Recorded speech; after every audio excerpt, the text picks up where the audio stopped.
Hello, you join me at work and I'm annoyed. Here's why I'm annoyed. In Germany right now, there is a brand new Porsche 911 waiting for me to give it a good old road test. It's got a naturally aspirated 6-cylinder engine, manual gearbox and no roof. It's the 911 SC. Basically, it's a convertible GT3 S. So why am I annoyed? Because I'm here at work and I have to be, and I can't go.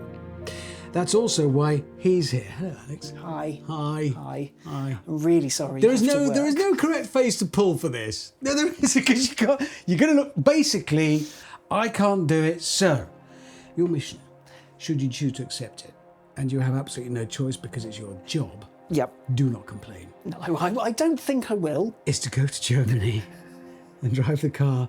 I think I most want to drive in all the world right now.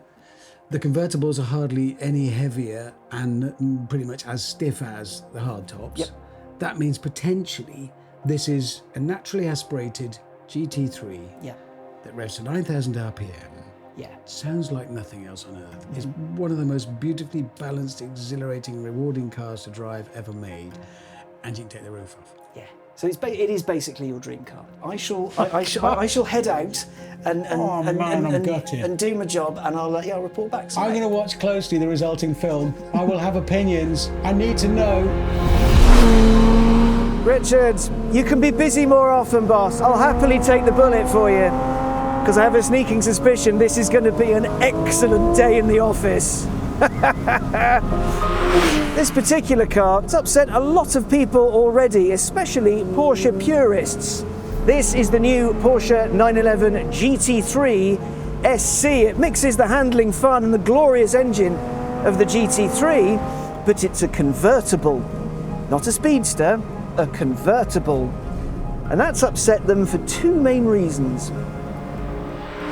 The first is that Porsche purists like their cars to have roofs and be stiff and be ready for the track at all times. If you take the roof off a car, cars tend to have less torsional rigidity, which means it can be a bit bendy, the chassis can flex, and that's bad because it means you don't go round corners as quickly. Things like that are seen as compromised, which, if you are obsessed with going round the Nürburgring, completely understand.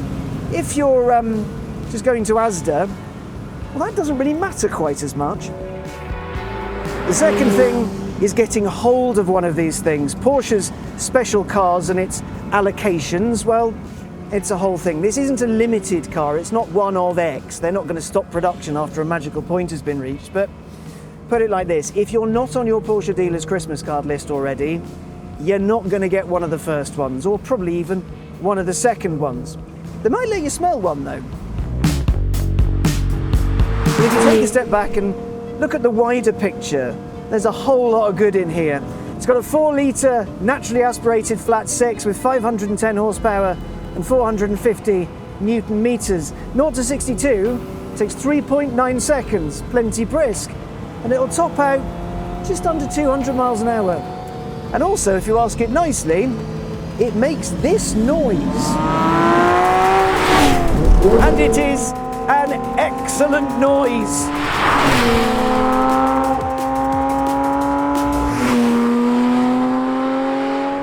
So why has Porsche done this then? Well, apparently it's wanted to for a fair few years, well over a decade. It just hasn't been able to. Other things have gotten in the way. But it's great.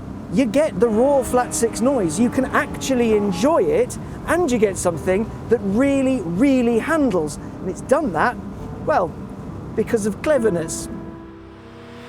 It does all the handling stuff because it's got the same chassis setup as the GT3 Touring, which means same front double wishbones, same spring rates, so it will really handle. But if you're going over a rough road, you shouldn't feel like you're being hit with a stick.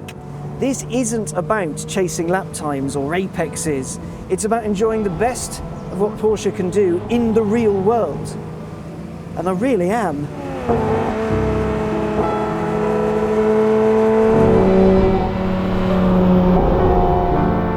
This is a GT car, but just a bit different. You get your rear steer, you get the same steering rack as the GT3. You can just get out and enjoy it. You don't have to beat yourself up for missing an apex or dropping point whatever of a second on a track. Come to the real world, enjoy it. This isn't a 911 cab body with a GT3 motor stuffed in. No. It's a proper GT3 car, it's a proper GT product. The only bit that it has in common with the cab, so says Porsche, is a rear 3/4 panel and the deck lid. That is it. So this is a proper Porsche GT car. It's just, a little bit different. It's about connection to the car and enjoying it out in the real world. In an interview, the man behind Porsche's GT cars, Andreas Preuninger, was asked what he thought about lap times and stuff like that for this car, and his answer was pretty succinct. I'll paraphrase, but it was, I don't really give a f*** about how quick it goes around a racetrack. It's almost as stiff as a GT3 Touring. It's got almost as much downforce. So if you do want to give it a little bit more of a tickle, you're not going to float off into the air if you put your foot down. You're not going to be some shapely balloon, and you're not going to turn yourself into a cheese twist if you take a corner quickly. You'll be fine. It is a convertible, but it's pretty light. The target was to keep it under 1,500 kilos, and they managed it. It's 1,497 without a driver in it. It's not nothing, but it's still pretty light. That'll be partly down to its magnesium wheels, magnesium panels in the roof. There are nets where there'd usually be plastic things. It's been put on a really hardcore diet. You can't even have any rear seats, that you can ask for a storage box if you want to. Also, no PDK available, too heavy, just a manual gearbox. That might seem a bit weird for a car that, well, would be used cruising and having fun in town and things like that, but it's about connection, and this is one of the best connections you can possibly have to a car. It makes sense. Now the handling on this, it's just incredible. It feels so planted, there's so much grip. The tyres obviously help, they're super sticky, but those boys know what they're doing. Good Lord. It makes you want to go faster and faster and faster and feel more like a hero. Here's the thing, you never feel busy.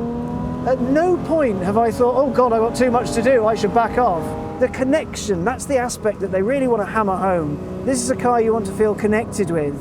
It's never sketchy, it never feels out of your league or out of your depth. If you can push it hard, it will let you. If you want to have a nice tickle and hear the 9,000 RPM and just feel like a bit of a hero, it'll do it. This is the sort of manual gearbox that you dream of. Short throw, notchy, direct, so easy to use.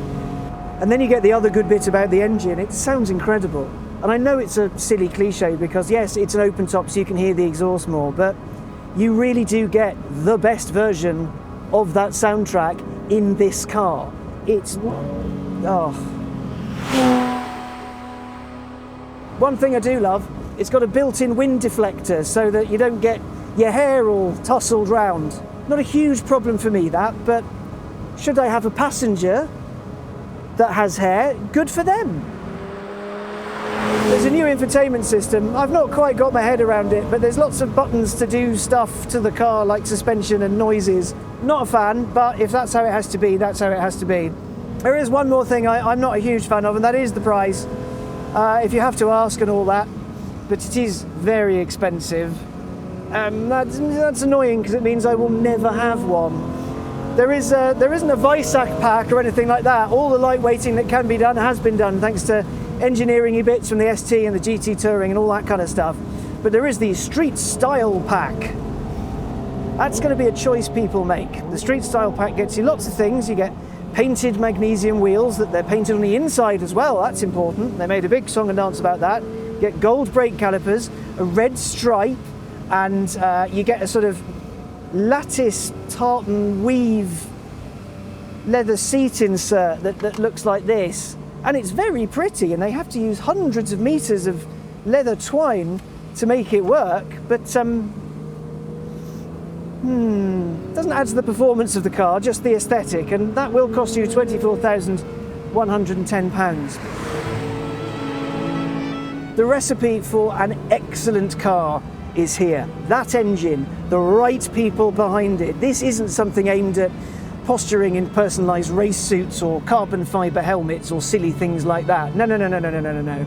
It's about fun, enjoying the real world, enjoying everything that can be done if you have the right people on it. So, should the purists be annoyed? Now, I will admit, I've been mocking the purists a bit because it is quite fun, but I can see where they're coming from. Change is scary, and if you think about the sort of cars that this arm of the Porsche church produces, they are hardcore, they're made for hooning, they're made for noise and all that nonsense.